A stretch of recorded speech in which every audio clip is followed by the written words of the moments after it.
Hi, I'm Mishi from Mishiworld, and today I'm going to show you how to make Nicecream. So let's get started.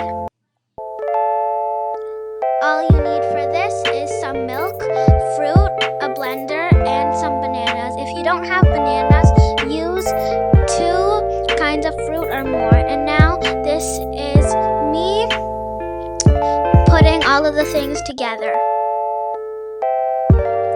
Now just mix it up a little, and if your mixture is too thin, just put it in the freezer for 1 day. Or just leave it overnight and then just put it in the fridge for a while, and then just start to poke in it. I'm gonna soon show you how I'm gonna poke in it. So this is really hard, so all you need to do is just to start poking in it so it can turn into Nicecream.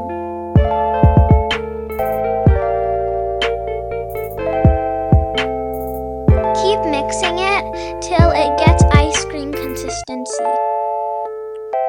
Don't mix it too much that it turns into liquid.